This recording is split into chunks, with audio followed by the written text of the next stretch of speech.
Doctor जिलान बादशाह spoke person TDP इस वक्त हमारे साथ में हैं। इनसे तफसील से बात करते हैं, ख़ास तौर से जिलानी यूथ और अवामी खिदमत गुजार। खास से जिलान भाई, आप सियासत में आने के बाद से शहर कड़पा में मुख्तलिफ जगहों पर जाके तूफ़ान आने के वक्त मुख्तलिफ जगहों पर वाईएसआर और टीडीपी के कॉर्पोरेटर्स में एक बहस शुरू हुई है, इस पर आप क्या कहना चाहते हैं? मुंसिफ टीवी के दीगर सामान्य कराम, अस्सलाम वालेकुम वरहमतुल्लाहि वबरकातुहू। ये सियासत जो कड़पा शहर में चल रही है, बहुत ही अफसोस की बात है। जो ज़िम्मेदारान कारपोरेटर है, जो ज़िम्मेदारान मेयर है, जो अरकान ज़िम्मेदारी उठानी है, साफ़ सफाई की हो या नालों की हो, वो गैर ज़िम्मेदारी बातें करके तेलुगु देशम पार्टी पर एक एलिगेशन डालना बहुत ही अफसोस की बात है। तो कारपोरेटर्स जो भी जीते हुए हैं, जो भी मेयर जो ख़वातून बैठी है, बहुत ही खुशामदीद की बात है कि एक मुसलमान की ख़वातून बैठी हुई है, लेकिन उस ख़वातून के पास एक ज़िम्मेदारी भी है। कड़पा शहर की साफ़ सफाई हो या नालों का देखभाल करना हो, सब उनकी ज़िम्मेदारी है। तो अफसोस की बात और शर्मिंदगी की बात है कि ये सब नाकाम और नागुजार रहे हैं। ये माजी में देखा जाए तो गुज़श्ता 10 साल से यहाँ पे कड़पा शहर में और ख़ास तौर से कड़पा ज़िले में वाईएसआरसीपी का गड़ा माना जाता है। ऐसी सूरत में कड़पा की रुकने असम्बली के हैसियत से माधवी रेड्डी साहिबा जो कि इस बार कामयाब हुई है, उन पर बहुत से शदीद इल्ज़ामात हैं जो कि उनके बहकावे में आकर बास जो कि सिटी सदर हो और दीगर जो भी वार्ड से ताल्लुक़ रखते हैं वो अफराद बेफजूल का बहस कर रहे हैं वाईएसआरसीपी पर बोल के, उनका इल्ज़ाम है। इस पर आप क्या कहेंगे? तो बात कड़पा शहर के अवाम को बोलकर माधवी रेड्डी जी जीते हैं, उस पर कामयाब वो आ रहे हैं। हर चीज़ जो भी वो इलेक्शन के दौरान कहे हैं उस पर उतर रहे हैं। रही बात ये वाईएसआर कांग्रेस पार्टी के जो भी लीडर्स जो भी एलिगेशंस डाल रहे हैं, बहुत ही अफसोस की बात है। जो अमजद बादशाह साहब ने कहा कि उनके कार्यकर्ता को अगर कुछ भी हुआ तो 200 आदमी से 2000 आदमी से मैं उतर आऊँगा, खून पसीना एक कर दूंगा करके बोल रहे हैं। मुंसिफ टीवी के जानिब से उस जनाब को मैं सवाल कर रहा हूँ, ये जज्बा ये जुनून जो आज दिखा रहे हैं, वही जज्बा वही जुनून जब मुसलमान के नौजवान के ऊपर 307 डाल के जेलों में खींचा जा रहा था, जब मौलाना मौलवी लोगों को जमीन से खींचकर जेलों में भर्ती किए जा रहे थे, जिन्होंने दरगाह के लिए लड़े हो, जो लोग मसाजिद के लिए लड़े हो, उन लोगों के ऊपर जब जुल्म सितम हो रहा था, तो ये जो भी आप जज्बा जुनून दिखा रहे हैं वो कहां था? जब मजहब की बात आई तो पर्दा नशीन हो जाते हैं, जब कौम की बात आई तो चुप्पी साधते हैं। तो आज इनकी आवाज बुलंद होना बहुत ही शर्मनाक की बात है। रही बात तेलुगु देशम पार्टी की, ये पार्टी आवाम के लिए बनी हुई पार्टी है, आवाम की खिदमत के लिए ही ये पार्टी रहेगी इंशाअल्लाह ताला। चंद दिनों से जैसे कि 15 दिन से दोनों ग्रुपों में वाईएसआरसीपी के और टीडीपी के गर्म बहस चल रही है, जबकि खास तौर से सफाई के मसले को लेकर ये इस हद तक चले गए हैं कि पर्सनल तक आ गए हैं। इस पर आप क्या कहना चाहते हैं? अफसोस की बात है, जो अरकान के ऊपर जिम्मेदारी है वो गैर कानूनी बातें कर रहे हैं और उनके जिम्मेदारी से हटकर वो काम कर रहे हैं। रही बात हज हाउस का, अगर आप जाकर देखें तो 25 करोड़ रुपए से तेलुगु देशम पार्टी ने उसकी तामीर की है। उसकी साफ सफाई की जिम्मेदारी क्या मेयर के ऊपर नहीं है? क्या इन कारपोरेटरों के ऊपर नहीं है? इसलिए आज मैं इन लोगों से सवाल कर रहा हूं, आप अपनी जिम्मेदारी के ऊपर खरे उतरो, उसके बाद ही सियासती और सियासी मसले पर आप बात करो। और रही बात ये वाईएसआर कांग्रेस पार्टी के जो भी पर्सनल अटैक से है, देखो हम लोग सब एक हुंदा से हमको काम करना है। हम सब सियासत में आए हैं पब्लिक की खिदमत करने के लिए। उस जिम्मेदारी से हटकर गैर कानूनी बातें कर कर एक के ऊपर एक ऐसे बातें करना बहुत ही अफसोस और शर्मदार बात है। खास तौर से जबकि माजी की तारीख देखा जाए तो गुज़श्ता 30 साल से शहर के रुकने असम्बली एक मुस्लिम उम्मीदवार ही कामयाब होते आ रहे हैं। इस बार माधवी रेड्डी साहबा को मौका मिला है और वो कामयाब भी हुई और लोगों में उस किस तरह की खिदमत अंजाम देते आ रहे हैं, जबकि माजी में यहाँ के कसीर तादादों में मुसलमानों की आबादी होने के बाद इस बार वो मुंतखब हुई है और वो किस तरह की खिदमत अवाम को दे रही है। जो शामिरिया ब्रिज थी, जो ला कॉलेज ब्रिज थी, वो खित्ता और तबका पूरा मुसलमानों का था।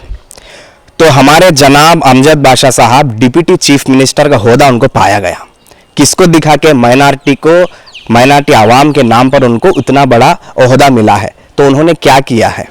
रही बात हज हाउस की, हम देख रहे हैं तेलुगु देशम पार्टी को उसका नाम आएगा, बस इसी गैरत अंदाज से उन्होंने उसको तामीर से वो बरकरार कर दिए। और शर्म की बात है कि हज हाउस आज आज के दौर पर हम जाकर देखें तो नशीली चीज़ों के लिए, गैर कानूनी चीज़ों के लिए वो एक खिता बनकर उभरा हुआ है। तो बहुत ही शर्म की बात है। रही बात माधव रेड्डी जी की, जो भी इलेक्शन के दौरान उन्होंने माइनॉरिटीज को वादा किया है उस पर वो खरे उतर रहे हैं। CMRF पिछले दौर में 30%, 20% कमीशन लिया जा रहा था। आज सरासन एक भी रुपया इलीगल हो या अनजस्टिफाइड का नहीं ले रहे हैं। सरासन जो भी हुकूमत से आता है पैसा सबको दिया जा रहा है। और रही बात हमारे मिनिस्टर साहब की, जो पिछले बार रहे हैं, जनाब अहमदुल्ला साहब हो या जनाब खलील बादशाह साहब हो या जनाब अमजद बादशाह साहब हो, इन्होंने बस अपने तिजारत के लिए, अपने ख़ानदानों के लिए ही काम किया है। हमारे खित्ते के लिए, हमारे मुसलमानों के लिए कोई भी काम नहीं किए। बहुत ही अफसोस और शर्म की बात है। आज भी अगर आप जाकर याकूब साहब मस्जिद का कॉम्प्लेक्स पर पूछ लिए, जाकर आप यतीम खाने की सोसाइटी से पूछ लिए, जाकर आप कोई भी देख लो, तो पैसा जो भी मसाजिद को जाना है, जो भी मदरसों को जाना है, जो भी वक्फ बोर्ड को जाना है, वो पलटकर अपने जोबों में जा रहा है। तो ज़रूर से ज़रूर इंशाअल्लाह ताला तेलुगु देशम पार्टी के हर मुसलमान हम सब इत्तेहाद होकर आवाम की खिदमत के लिए निकल रहे हैं। जो भी गैर कानूनी काम चल रहे हैं, जो भी चोरी चपट हो रहे हैं, सबको हम बंद कराने के लिए ही तेलुगु देशम पार्टी के मुसलमान काम करने जा रहे हैं। जिलानी भाई, खासतौर से जो कि अब जल्दी में कॉर्पोरेशन के इंतखाबात आने जा रहे हैं, इस पर तेलुगु देशम पार्टी किस तरह की खिदमत अंजाम देने जा रही है, जबकि ये YCP का गड़ा माना जाता है?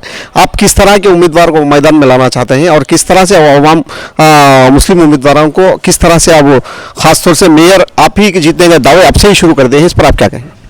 इंशाअल्लाह ताला कॉर्पोरेशन पर तेलुगु देशम का झंडा उड़ने जा रहा है। तो जो भी हम बात कहेंगे उस पर खरे उतरेंगे। दो जबान वाली बातें जो YSR कांग्रेस पार्टी के अरकान करते हैं वैसे नहीं रहेंगे। कड़पा को साफ सफाई में 100% हम स्वच्छ संकल्प एक अवार्ड लेकर आएंगे। हम खिदमत करेंगे पब्लिक के लिए। जो भी काम, जो सिंगापुर सिटी बनाएंगे, अंडरग्राउंड ड्रेनेज बनाएंगे करके जो वादे करके जो मुकर गए हैं, उन सबको हम अंजाम देंगे। पूरा काम जो भी है रीस्टार्ट करेंगे इंशाअल्लाह ताला। जो भी तेलुगु देशम पार्टी एजेंडा देगी उस पर खरी उतरेगी। इसी खिदमत से हम काम करेंगे। इलान भाई, खासतौर से जबकि PPP और P4 ये किस तरह के कड़पा के अवाम के लिए महफूज फायदेमंद होगा? इंशाअल्लाह ताला जो रफ्तार से अमरावती जा रही है, जो रफ्तार से हमारा मुल्क जा रहा है, इंशाअल्लाह कड़पा शहर भी बाबुलंदी उसी रफ्तार से जाने की उम्मीद है। PPP मॉडल जो तब्दीली आई है गवर्नमेंट पॉलिसी में, जरूर से कड़पा शहर उसका इस्तेमाल करेगा। जो भी हमारे प्राइवेट एंटिटीज का जो लीजिए आप, मदीना इंजीनियरिंग कॉलेज हो, तय्यब पॉलिटेक्निक कॉलेज हो, जो मोहम्मदिया सोसाइटी की फातिमा मेडिकल कॉलेज हो, जिधर रुके हुए हैं काम, जिधर ताला पड़ा हुआ है, जरूर से इंशाअल्लाह ताला PPP मॉडल के जरिए हुकूमत से जो भी इंसेंटिव से लाना है हम लाके देंगे। उनमें जो भी गुफ्तगू करके हम कड़पे के नौजवान को, कड़पे के बच्चों के लिए खिदमत करने के लिए आए हैं, उनको तालीमात देने के लिए, तरबियत देने के लिए आज हम जरूर से आए हैं। रही बात P4 मॉडल की, हमारे नबी करीम सल्लल्लाहु अलैहि वसल्लम ने 1400 साल पहले ही ज़कात हम पर फर्ज बनाए रखे हैं। आज हुकूमत, बहुत ही खुशी की बात है, P4 मॉडल लेके आई है। जो भी हुकूमत हमको डेटा देगी, जो भी बंगारू कुटुंबम का लास्ट 20% का जो भी रहेगा, उन सब को हम सोसाइटीज को, NGOs को, सबको इब्तला करके जरूर से जरूर हमारे कौम के आवाम के लिए हम खिदमत करेंगे। जो भी हुकूमत से आएगा, जो भी NGOs से आएगा, हम सब बढ़ चढ़कर इसमें हिस्सेदारी लेकर इंशाअल्लाह ताला कड़पा शहर को P4 मॉडल सक्सेस बना के हम चंद्रबाबू साहब को देंगे इंशाअल्लाह ताला। जिलान भाई, देखिए आप सियासत से गुज़श्ता कई दिनों से पार्टी के स्पोक पर्सन हैं और मुख्तलिफ जगहों भाई आपने जो कड़पे के हालात हैं उससे भी वाकिफ़ हैं और माजू में जो हुक्मरान थे उनके जो खिदमत हैं उनसे वाकिफ़ हैं और हालिया में जो माधवी रेड्डी साहबा MLA हैं उनके खिदमत से भी वाकिफ़ हैं। लेकिन आपको ये तवज्जो याद दिलाना ज़रूरी होगा कि आप भी वर्ल्ड सिटी से वाबस्ता है, लेकिन उस जगह पर कई सालों से ना तो जो पाइपलाइन बनाई गई है जो कि ब्रिटिश से पहले डाली गई थी, उस पर गंदे नाली का पानी पीने के पानी में आ जा रहा है और वहाँ पर साफ सफाई का बिल्कुल इंतजाम नहीं है। लेकिन उस पर तवज्जो देने के बजाय दोनों जमातें आपस में एक दूसरे से टकराव कर रहे हैं। इस पर आप क्या कहेंगे? हमारे नोटिस को भी ये बात आई हुई है। इंशाअल्लाह ताला जब तेलुगु देशम पार्टी का अरकान के हाथ जब हमारे डोर आएगी कड़पा म्यूनसिपल कॉरपोरेशन, ज़रूर से हम तवज्जो देंगे। जो भी अंडरग्राउंड ड्रेनेज सिस्टम जो फेल हुआ है उधर उसको रीइंस्टेट हम करेंगे। ज़रूर से ज़रूर जो भी पब्लिक का इश्यूज है, जब हमारे पास कड़पा म्यूनसिपल कॉरपोरेशन की डोर हमारे हाथ आएगी तो बढ़ चढ़ कर हम उसका ये करेंगे, तो ज़रूर से हम देखेंगे उसको। आखिरी सवाल जिलान भाई, खासतौर से आप देखो तालीम याफ्ता हैं और आप फिजियोथेरेपी डॉक्टर भी हैं और तालीम के साथ साथ आपने दुनिया की तालीम भी देखी और दीन से भी वाबस्ता है, लेकिन आप नौजवान नस्ल को सियासत के बारे में क्या मैसेज देना चाहते हैं? ज़रूर से कड़पा शहर के नौजवान को यही पैगाम है, बढ़ चढ़ कर हिस्सा लीजिए। सियासत में आना मतलब आवाम की खिदमत करना ही है, तो ज़रूर से बढ़ चढ़ के आइए। रही बात दीनी तालीमात की, जब मेरा बचपन का दौर था हर 2 गली में एक मदरसा था। वो उलमाए दीन की बदौलत से आज हम अरबी पढ़ रहे हैं, कुरान हाफिज़ बन रहे हैं। तो आज अगर आप जाकर देखें, रविंद्र नगर में देख लीजिए, साईपेट में देख लीजिए, नकाश में कहीं पर भी जाकर अगर आप देखोगे तो हर 10 गली में एक मदरसा नहीं दिख रहा है। तो तालीमात तरबियत ना होने की वजह से आज हमारा कड़पा शहर का मुसलमान नौजवान गंजे में, शराब केस में मुतल्ला हो रहा है, तो उससे गिर फिरा हुआ है। तो ज़रूर से ज़रूर जो भी स्कीम गवर्नमेंट से आई हुई है, रही बात रोशनी स्कीम की हो या नई उम्मीद स्कीम हो या गरीब नवाज एम्प्लॉयमेंट ट्रेनिंग स्कीम हो या मौलाना आज़ाद का फाउंडेशन और फेलोशिप प्रोग्राम्स, जो भी सेंट्रल गवर्नमेंट के स्कीम से या कोई स्टेट गवर्नमेंट के स्कीम्स रहेंगे, ज़रूर से ज़रूर हर घर को, हर दस्तक को हम जाएंगे, चुन चुन कर नौजवान की तरक्की के लिए हम काम करेंगे। नौजवान के लिए तालीमात देने और उनको नौकरी, उनका स्किल डेवलप करने के लिए ही तेलुगु देशम पार्टी का मुसलमान खिदमत में लगा रहेगा। इंशाअल्लाह ताला जो भी भटके हुए नौजवान हैं उनको आने वाले दिनों में जो भी हुकूमत से स्कीम से उनमें तब्दीला करके उनकी दाखिला करा के उनका भला चाहने की कोशिश तेलुगु देशम पार्टी करेगी। तो खासकर से नौजवान से ही इब्तिला है कि कमजोर, ये मायूस, ये नाकाम उम्मीदवार जो भी सियासत में, उनको आप साफ सफाई करें। हम जैसे तेलुगु देशम पार्टी के मुसलमानों को आप इस बार मौका दीजिए, आपको खिदमत करने का नसीब फरमाए।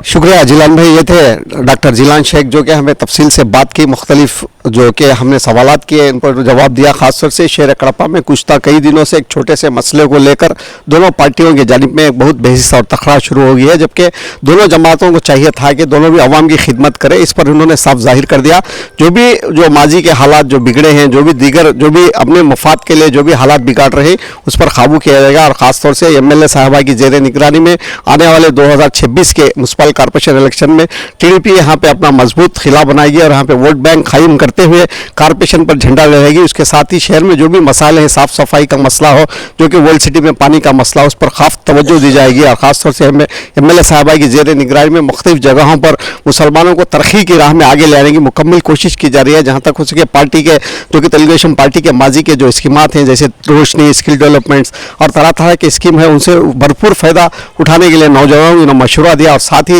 इल्म हासिल करने के, जहाँ तक उसके दीनी इल्म और दुनिया इल्म हासिल करके हर शोबे आगे आने का इन्होंने मशवरा दिया और साफ जाहिर कर दिया हर जगह भी इल्म ही काम आता है। इल्म की रोशनी में आगे आने की नौजवान नस्ल को अपील की। कैमरामैन नईम के साथ सरदार मुंसिफ, TV कड़पा।